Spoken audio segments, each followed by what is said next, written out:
রাজনীতি নিয়ে দিল্লির যে পুরনো খেলা, এই পুরনো খেলা 2025 সনে এসে মারাত্মক জটিল আকার ধারণ করেছে। দিল্লি তার যে চাণক্য নীতি, এদেশের অর্থনীতি, এদেশের রাজনীতি এবং সর্বোপরি আমাদের যে দৈনন্দিন জীবনযাত্রা, প্রায় সব ক্ষেত্রে অনেকটা যাকে বলা হয় কচ্ছপ এর যে কামড়, সেই কচ্ছপের কামড়ের মতো তারা আমাদের সব কিছু টুটি চেপে ধরেছে। আপনারা অনেকে হয়তো জানেন যে প্রকৃতিতে যত প্রাণী রয়েছে, সকল প্রাণীগুলোর মধ্যে যদি চোয়ালের যে শক্তি, অর্থাৎ আমরা যে কামড় দিই মানুষকে বা অন্য প্রাণী যে কামড় দেয়, এই কামড় দেওয়ার জন্য একটা শক্ত চোয়াল দরকার এবং সেই শক্ত চোয়ালের দিক থেকে পৃথিবীর সবচেয়ে শক্তিশালী প্রাণী হলো কচ্ছপ। কচ্ছপ যদি কাউকে কামড় দেয় এবং সেটা এত জিদ করে সে কামড় দেয় যে কোনো অবস্থাতে আপনি সেই কামড় ছাড়াতে পারবেন না, আপনাকে কাঁচি দিয়ে বা কেচি দিয়ে সেই কচ্ছপের গলা কেটে ফেলতে হবে, অন্যথায় আপনাকে সেই কচ্ছপের কামড়েই মরতে হবে অথবা সে আপনার সেই মাংসপেশি ছিঁড়ে নিয়ে যাবে। তো ওইরকম কচ্ছপের মতো করেই দিল্লি এখন বাংলাদেশে সব কিছু কামড়ে ধরেছে। কারণ আপনাদের বলার দরকার নেই, বাংলাদেশের মতো রাষ্ট্রটি যেখানে 18 কোটি মানুষ বসবাস করে, এই মানুষের যে আয় উপার্জন, অর্থনীতি, জীবনযাত্রা, এইগুলোকে কেন্দ্র করে ভারতের যে বিশাল অর্থনৈতিক যে বাজার, চোরাকারবারির বাজার এবং বৈধ বাজার, সব মিলিয়ে ভারতের অর্থনীতির জন্য এটি খুবই গুরুত্বপূর্ণ। দ্বিতীয়ত, আমাদের যে ভৌগোলিক অবস্থান, বিশেষ করে আমাদের চট্টগ্রাম বন্দর, তারপর আমাদের পার্বত্য এলাকা এবং আমাদের এই যে করিডোরগুলো রয়েছে, সেই করিডোর এবং একই সঙ্গে ভারতের 7টি রাজ্য, 7 সিস্টার, সেই 7 সিস্টারের শান্তি, সংহতি সব কিছু নির্ভর করে বাংলাদেশের উপর। বাংলাদেশ যদি ভারতের কথা মতো চলে, তাহলে সেক্ষেত্রে ভারতের যে 7 সিস্টার রয়েছে তাদেরকে নিয়ন্ত্রণ করা বাংলাদেশের জন্য খুব সহজ বিষয়।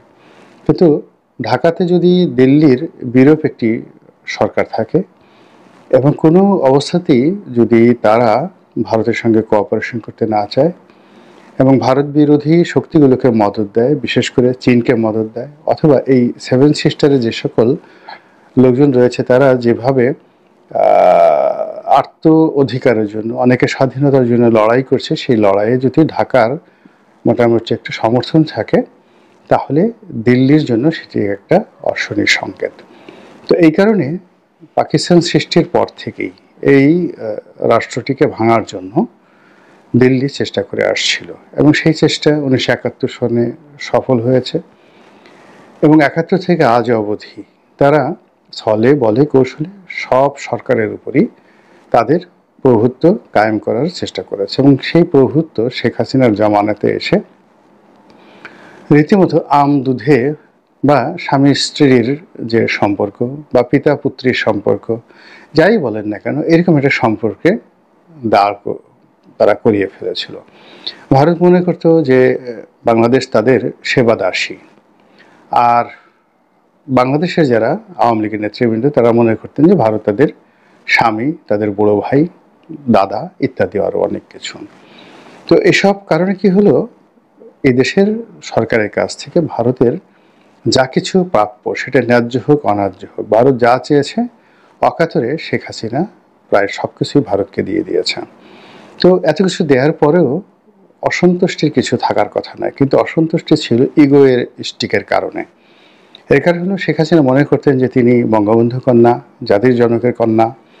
তারপর এই দেশ স্বাধীনতা এবং এই দেশের যে সংগ্রাম, আত্ম অধিকারের সংগ্রাম, সেই 47 থেকে একেবারে 71 পর্যন্ত এই সুদীর্ঘ সংগ্রামে তার এবং তার পরিবারের, তার দলের যে বিরাট ভূমিকা রয়েছে, এই ভূমিকার কারণে তার মধ্যে আত্মমর্যাদাবোধ, শাখসিয়াত একটু অন্য প্রকৃতির ছিল, যেটি ভারত কখনোই মেনে নেয়নি। ভারত চেয়েছিল যে ঠিক আছে শেখ হাসিনা যা দিয়েছে আমরা হ্যাপি, কিন্তু মাথাটা বড় উঁচু করে রাখার চেষ্টা করে, নাকটা তার প্রচণ্ড বাঁকা। তো এই নাক বাঁকা করার জন্য এবং মাথা নিচু করার জন্য ভারত এখানে যে ডুয়েল গেম খেলেছে শেখ হাসিনার সঙ্গে, এই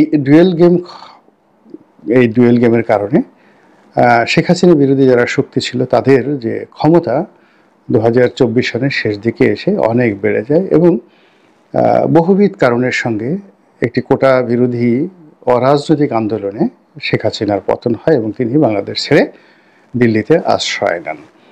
এখন দিল্লিতে আশ্রয় নেওয়ার পরে দিল্লির কাছে 3 থেকে 4টি বিকল্প চলে এসেছে।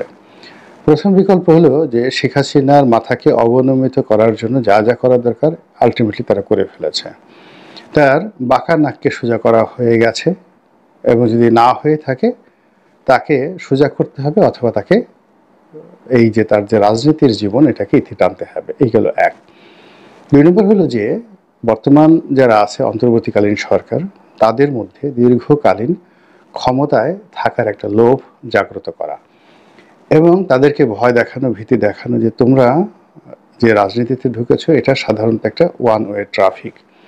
এই ট্রাফিকে যদি তোমরা ঢুকে পড়ো বা ঢুকে পড়েছো আলটিমেটলি, তাহলে এখান থেকে কর্মফল ভোগ না করে তোমরা যেতে পারবে না। তোমরা যত সহজে এখান থেকে যেতে চাও এটা হবে না, তোমাদেরকে ছাড়া হবে না। তোমরা যারা যারা আছো তাদের সবাইকে একেবারে 14 জেনারেশনের দুর্ভোগ এবং দুর্দশা ভুগতে হবে। অতীতে যারা বিপ্লব করেছে, প্রতি বিপ্লব করেছে, অভ্যুত্থান করেছে, এই বাংলায় তাদের সবার অবস্থাই করুণ হয়েছে এবং আমাদের সমাজ কোনো অবস্থাতেই তাদের কাউকে মেনে নেয়নি। সেটি 75-এর 15 আগস্টের অভ্যুত্থানকারীরা বলেন কিংবা জিয়াউর রহমান সাহেবের জামানাতে যে তার হত্যাকাণ্ডের সঙ্গে যারা জড়িত ছিলেন তারা বলেন, কিংবা মঈনুদ্দিন ফখরুদ্দিনের সেই 111 সরকারের যারা কর্তা ব্যক্তি ছিলেন তাদের সকলেরই সামাজিক অবস্থা, রাজনৈতিক অবস্থা এখন একেবারে তলানিতে। তো এই বিষয়গুলো যারা এখন অভ্যুত্থান করেছেন, গণ অভ্যুত্থান করেছেন, তাদের মনোমস্তিষ্কে এমনভাবে ভারত ঢুকিয়ে দেওয়ার চেষ্টা করেছে যেন তারা ভারতের কাছে অবনীত হয়। ফলে আপনারা দেখতে পাবেন যে এই সময়টিতে যারা আন্দোলনের হোতা, আন্দোলনের নেতা এবং সরকারে যারা রয়েছেন তারা সকলেই সকাল বিকেল এক এক ধরনের কথাবার্তা বলছেন এবং কোনো অবস্থাতেই তারা সিদ্ধান্ত নিতে পারছেন না যে ডান দিকে যাবেন না বাম দিকে যাবেন, নির্বাচন করবেন কি করবেন না, ছাত্রদের দ্বারা কিংস পার্টি করবেন কি করবেন না, ইত্যাদি নানা বিষয়ে নানা রকম প্রতিকূলতা নিয়ে তারা ভারতের যে কুটচাল তার মধ্যে পড়ে গেছে।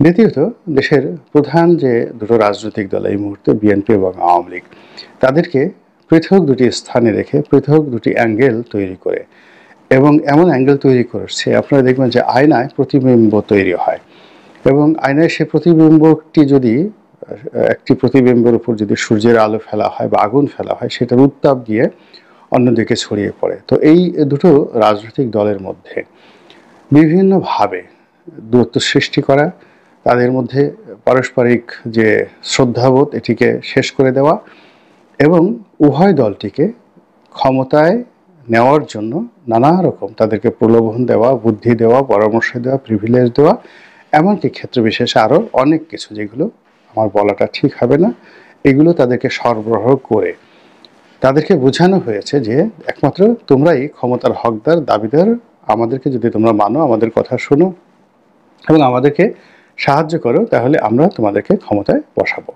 ফলে আপনি দেখবেন যে এই রাজনৈতিক দলগুলো ভারতের ব্যাপারে অল অন এ সার্ডেন, একেবারে সবাই নীরব এবং নিস্তব্ধ হয়ে পড়েছে। এমনকি জামাতের মতো দলও এখন ভারত বিরোধী কোনো কথাবার্তা বলছে না। এরপর আমাদের যে আমলাতন্ত্র রয়েছে, মিলিটারি ব্যুরোক্রেসি, সিভিল ব্যুরোক্রেসি, এবং তাদেরকে অনেকটা নির্বিষ, নির্জীব, অনেকটা অথর্ব করে দেওয়া হয়েছে সাধ্যমতো, যে যেখানে পেরেছে সেভাবে, এবং যাতে করে রাষ্ট্রীয় কর্মে প্রচণ্ড অস্থিরতা আসে, রাষ্ট্রীয় কর্মে অচল অবস্থার সৃষ্টি হয় এবং জনগণের যে ধৈর্য সেটা চ্যুতি ঘটে। এই কাজগুলো তারা করে যাচ্ছে। করে যাওয়ার পর আওয়ামী লীগ, জাতীয় পার্টি তথা আওয়ামী লীগের যে সকল সহযোগী প্রতিষ্ঠান ছিল তাদেরকেও নানাভাবে প্রলোভন দেখানো হচ্ছে এবং সেই প্রলোভনের কবলে পড়ে কখনো তারা লিফলেট বিতরণ করছে, কখনো তারা মিছিল করছে, কখনো তারা ফিরে আসার স্বপ্ন দেখছে, কখনো তারা অন্য কোনো কুয়ের বা পাল্টা কুয়ের তারা স্বপ্ন দেখছে। এবং সব মিলিয়ে পুরো রাজনীতির যে অঙ্গনটি এটি টগবগিয়ে ফুটছে। এবং অবাক করার ব্যাপার হলো যে পুরো রাজনীতির যে আলোগুলো দিল্লি বন্ধ করে দিয়েছে। তো এই বন্ধ করে দেওয়ার পর চারিদিকে নিঃসীম নীরবতা আর অন্ধকার, এবং সেই অন্ধকারের মধ্যে রাজনীতির যে অঙ্গনটি টগবগিয়ে ফুটছে। ফলে এই অন্ধকারের মধ্যে কখন আপনার কবজি কাটা পড়বে, কখন আপনার মাজার ভাঙা হবে, কখন আপনার ভাইয়ের বিরুদ্ধে অস্ত্র তুলে নেবে, কখন আপনি পিটুনি খাবেন, কখন আপনি জেলে যাবেন, আপনার অর্থনৈতিক অবস্থা কীভাবে চলবে, ফ্যাক্টরি ব্যবসা বাণিজ্য কীভাবে চলবে, সব মিলিয়ে আপনি একটা হাহাকার অবস্থার মধ্যে পড়ে গিয়েছেন। এবং পুরো জিনিসটাই ম্যাটিকুলাসলি দিল্লি করে যাচ্ছে। এর একমাত্র কারণ হলো দিল্লি আবার নতুন দাস বা দাসী তৈরি করতে চাচ্ছে, এবং সে সকল দাস বা দাসীর সামনে তারা ক্ষমতার মূল্য ঝুলিয়ে রেখেছে। এবং শর্ত হলো একটা, যদি মূল্য খেতে চাও তাহলে আমার নওকর মানে চাকর হতে হবে। এখন তোমাদের মধ্যে কে আমার চাকর হবে? এগিয়ে আসো, দৌড় দাও, প্রতিযোগিতা করো। যে প্রতিযোগিতায় প্রথম হবে তাকেই আমার চাকর বানানো হবে। এখন আমরা যারা হাজার বছরের শ্রেষ্ঠ বাঙালি মনে করি নিজেদেরকে, হাজার বছরের ঐতিহ্য মনে করি এবং দিল্লির সঙ্গে যুদ্ধ করার স্বপ্ন দেখি, তারা কে কীভাবে এই যে দিল্লির যে সাহসী অভিযান এবং এই যে চাণক্য নীতি, এটার বিপরীতে গিয়ে দেশমাতৃকার জন্য কতটুকু এবং কিভাবে আমরা সার্ভাইভ করতে পারি সেটি এখন দেখার বিষয়। মহান আল্লাহ আমাদের সবাইকে হেদায়েত দান করুন এবং হেফাজত করুন। আসসালামু আলাইকুম।